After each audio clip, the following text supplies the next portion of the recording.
Amin.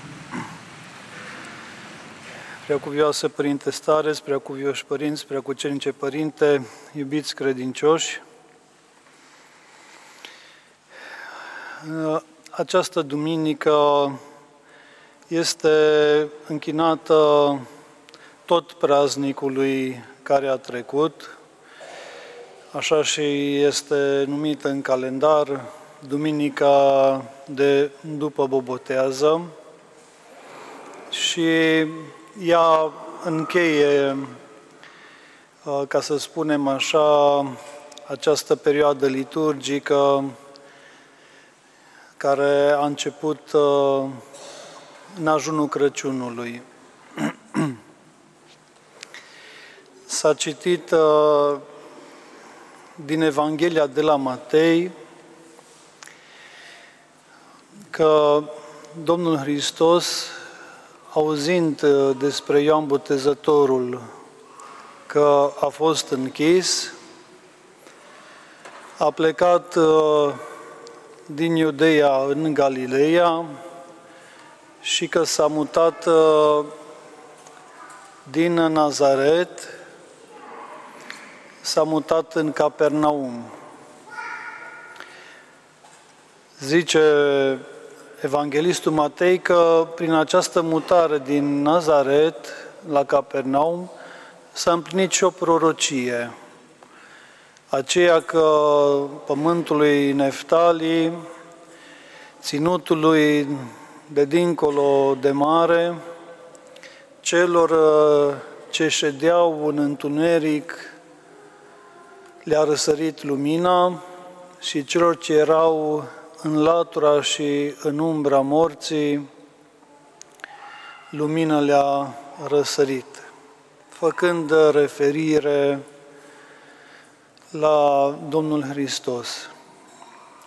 Zice după aceea Evanghelistul că atunci a și început Domnul Hristos să propovăduiască, începându-și buna vestire, începându-și propovăduirea cu aceleași cuvinte pe care le-am întâlnit și la Ioan Botezătorul: pocăiți-vă că s-a apropiat împărăția cerurilor. Iubiți credincioși, această închidere a lui Ioan Botezător, această întemnițare a lui Ioan Botezătorul de către Irod, nu s-a întâmplat imediat după botez, în zilele imediat următoare botezului Domnului. Știm că Domnul Hristos, între această plecare, între această mutare în Galileea, între botez și mutare, a mers întâi în ținutul Iordanului, în muntele Ispitirii, unde a petrecut 40 de zile în post și rugăciune în pustia Carantaniei. De la acest nume al Carantaniei vine și termenul de carantină, care vine de la faptul de a sta în izolare 40 de zile. Deci a mers Domnul Hristos, după ce a fost acel eveniment căruia i-a fost martor Ioan Botezătorul, acea manifestare a Sfintei Treimi, manifestare a dragostei lui Dumnezeu, Tatăl, față de Fiul, și acoperirea de către Duhul Sfânt, care este permanent, Duhul Sfânt este permanent martor și împreună părtaș al acestei iubiri dintre Tatăl și Fiul, dintre Tatăl și Duhul Sfânt, dintre Fiul și Duhul Sfânt, dintre cele trei persoane ale Sfintei Treimi. Deci, ceea ce este important este că în prezența Duhului Sfânt, în această ambianță a Duhului Sfânt de la Iordan, care s-a pogorât, Ioan Botezătorul, unul dintre oameni,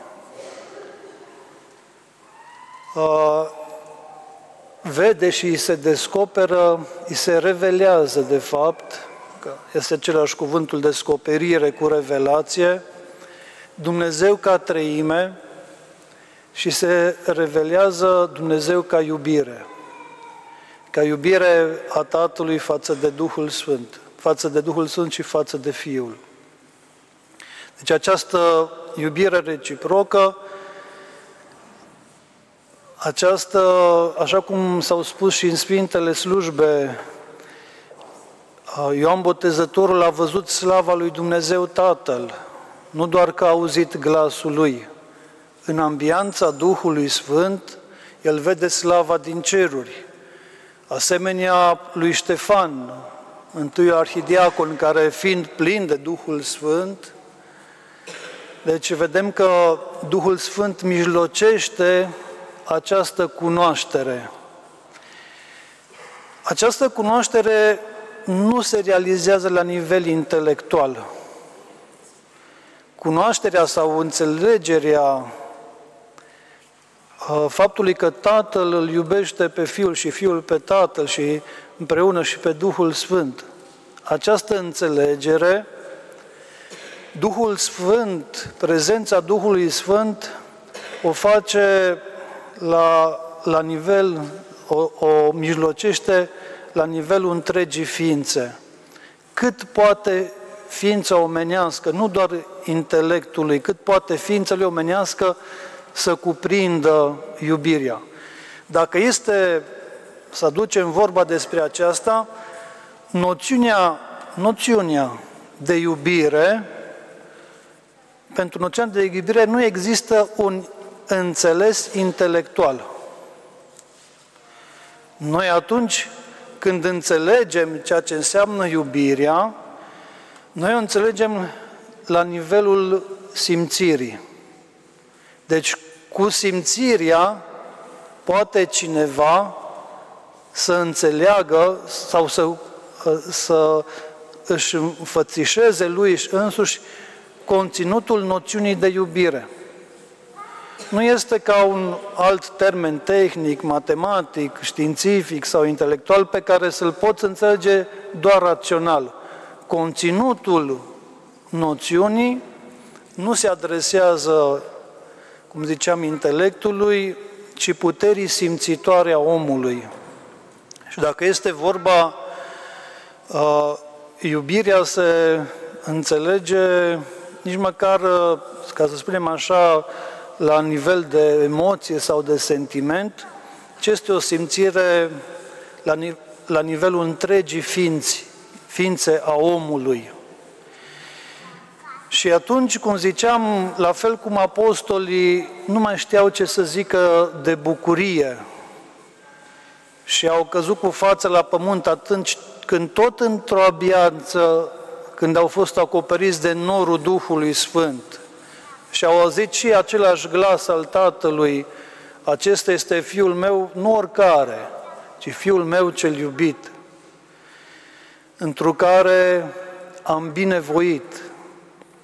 Deci și iubirea și această bunăvoință a Tatălui față de Fiul și apostolii au simțit-o la fel ca Sfântul Ioan Botezătorul, la fel ca Sfântul Ștefan, care vede slava lui Dumnezeu și cerurile deschise. Aceasta a fost marea revelație, de fapt, a Bobotezei, ca adaus la revelația că Fiul s-a întrupat, ceea ce s-a prăznuit la nașterea Domnului, că Dumnezeu s-a întrupat. După după această sfințire de către Domnul Hristos a apelor, și vedeți că după aceea în practica bisericii a rămas ca prin apă sfințită, să se sfințească toate. Copilul la botez, câmpurile, casele, toate lucrurile, obiectele omului, mijloacele de transport, toate ale omului, toată ambianța omului, sfințirea se face și veșmintele preoțești și biserica și toate se fac prin mijlocirea apei sfințite. Deci după ce Domnul Hristos a sfințit apele, înainte de a ieși la propovăduire, are acest moment de retragere în pustia Carantaniei, unde ține post de mâncare și de apă, post negru, așa cum zicem noi, timp de 40 de zile, după care flămânzește, îl biruie întreit pe Satana și după ce pleacă Satana de el este slujit de îngeri. După care, cum ziceam, Domnul Hristos se mută din Nazaret și începe propovăduirea cu aceste cuvinte, cu acest îndemn. Și nu doar îndemn, este un îndemn însoțit de o motivație. Nu este doar îndemnul pocăiți-vă. Nu este acest îndemn însoțit de o amenințare.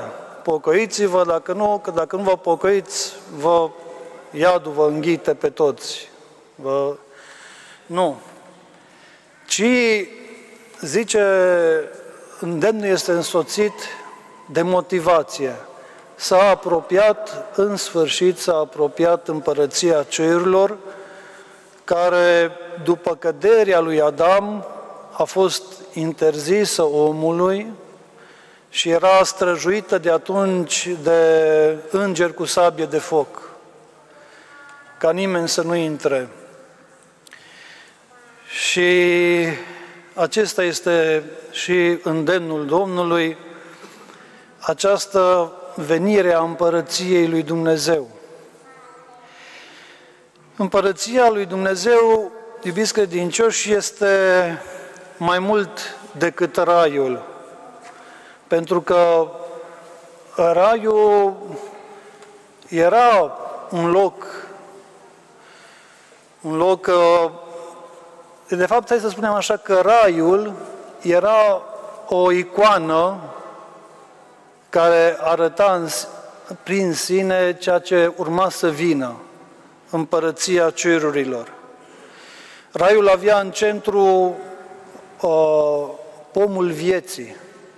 În mijlocul raiului era pomul vieții, în mijlocul împărăției celor este însăși viața, Domnul Hristos. El este în centru și hai să spunem așa, El este miezul împărăției cerurilor, El este conținutul împărăției celor, El și Sfânta Cruce, ca și pom al vieții. Și zice, cum am spus, spune Sfântul Apostol Matei, că oamenilor care trăiau în întuneric și celor care ședeau în latura, adică în ținutul și în umbra morții, lumina le-a răsărit. Iubiți credincioși, acest teritoriu al morții,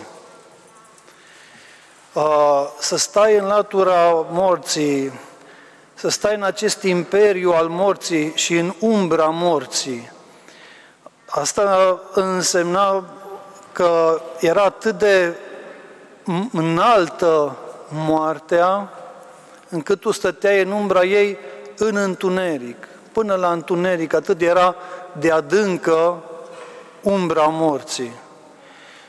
Și oamenii care pentru care, așa cum ziceam, împărăția cerurilor era departe și oamenii pentru care împărăția cerurilor este departe, trăiesc sub umbra morții, în umbra ei. Moartea este covârșitoare ca și prezență și aduce toată nesiguranța și toată incertitudinea și toată tristețea, ca să zicem așa, tot acest întuneric sufletesc.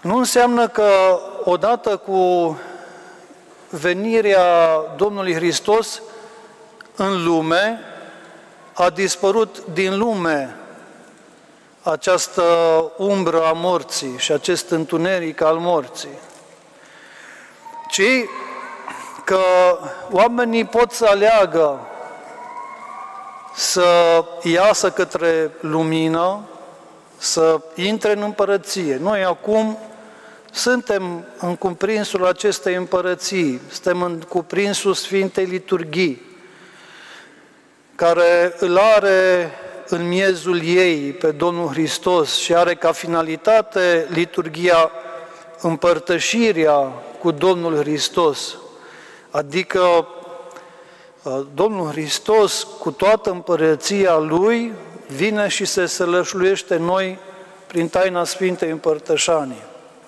Dar oamenii pot să aleagă între această împărăție a cerurilor sau să aleagă între acea, ca să spunem așa, dictatură întunecoasă a morții, care este păcatul. De aia se și spune că boldul morții este păcatul, adică bold înseamnă ac prin care se injectează o travă a morții, nu doar în ființa omului, ci în tot ceea ce este legătură cu viața omului, că această moarte de la om iradiază în relațiile cu ceilalți oameni pe care le are, această moarte a păcatului iradiază în mediul în care trăiește, ca zicem așa, otrava din om ajunge să otrăvească tot ce este în jurul lui, această otravă a păcatului. Și atunci, cum ziceam, avem acest îndemn de a primi lumina, de a ne lăsa luminați. Și pentru a face această trecere, pentru că toți, poate, suntem în acea zonă, cum se spune, crepusculară, acea zonă dintre noapte și zi, și o putem lua fie în direcția nopții, fie în direcția răsăritului celui de sus, al lui Dumnezeu. Și, cum ziceam, intrarea în ziua lui Dumnezeu, intrarea în lumina lui Dumnezeu, se face prin schimbare, prin pocăință. De aceea apare acest îndemn la pocăință și pocăința nu este același lucru cu căința. Cu căința ca și stare deprimantă, de plângere, de tânguire. Nu este aceasta. Pentru că noi așa zicem la liturghie, să ne fie spre bucurie și spre veselie împărtășirea cu Sfintele Taine. Nu zicem să ne fie spre tristețe, întristare, tânguire și plângere. Fără a diminua sau a subestima valoarea metanoiei, a pocăinței, a părerii de rău pentru Nu atât pentru păcate, că aceasta este, ca să zicem așa, încă această pocăință este de început. Pentru ceea ce trebuie să ne pară nouă rău, este pentru toată suferința care există în lume. Adică să empatizăm cu suferințele oamenilor și să ne rugăm pentru ei. Nu trebuie să fugim de îmbrățișarea suferinței, de a îmbrățișa suferința, pentru că asta înseamnă să fugi de oameni sau să fii numai parțial prezent în viața oamenilor când le este bine. Și dacă o cuiva este greu, tu n-ai poftă de suferința lui și de greutatea lui și te îndepărtezi și după aia când îi trece problema te apropii din nou. Aceasta nu este o atitudine. Atitudinea este aceea de a empatiza și de a-i fi alături oamenilor. Și atunci partea aceasta de plângere pentru situația trupească, materială sau sufletească a celui căzut între tâlhari, fie că tâlharii i-au produs o pagubă, fie că l-au rănit trupește sau sufletește, acea compasiune, milă și ajutor cât se poate de a-i fi alături și de a-i contribui la îmbunătățirea lui, trebuie să o facem. Dar pocăința prin care omul ajunge de fapt să intre în împărăția celor, pocăința se face printr-o schimbare a minții. Adică să nu mai gândim, să nu mai avem această gândire căzută, sub simțuri, sub instinct, acest tip, nu e vorba doar de gândire, ci vorba de viziune. Ce viziune, ce percepție ai asupra existenței? Și dacă percepția asupra celui de lângă tine este dictată de interese sau de instincte, atunci din această percepție derivă comportamentul tău, instinctual, interesat, ai un comportament interesat, instinctual sau simțual, față de ceilalți, față de tine însuți, față de lume. Și aceasta duce la păcat, duce la acea împărăție a întunericului. Ori Domnul Hristos vine să ne propună o altă cale, un alt fel de a vedea lumea, viața, pe cel de lângă noi, această înțelegere luminoasă a lumii, în care să-L vezi pe Dumnezeu în toate, să nu te lași dominat de impulsurile instinctuale, ci să comportamentul tău să vină din voia lui Dumnezeu. Ca să dau un exemplu și cu aceasta mă apropii de sfârșit, Domnul Hristos n-a zis omului, dacă îți dă ție cineva o palmă peste obraz, ție să îți vină să întorci și celălalt obraz. Nu. A zis Domnul Hristos, dacă îți dă cineva o palmă peste obraz, indiferent de ce îți vine ție să faci, să întorci obrazul. Adică, ce zice Domnul Hristos este comportamentul nostru să nu fie dictat de impulsul de moment, de instinctul de apărare, de instinctul de proprietate, de instinctul de conservare, de instinctul de reproducere,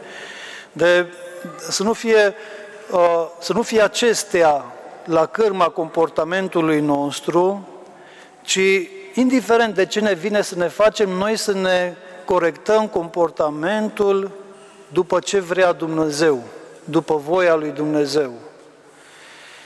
Și voia lui Dumnezeu este calea bunătății. Adică această luptă a omului cu el însuși, cu ceea ce vine să-i facă și, de fapt, să aibă un comportament nobil, să aibă un comportament, cum ziceam, înnobilat de credință, iar așa cum ziceam, iar nu întunecat de instincte, de patimi și de simțuri. Dumnezeu să ne ajute!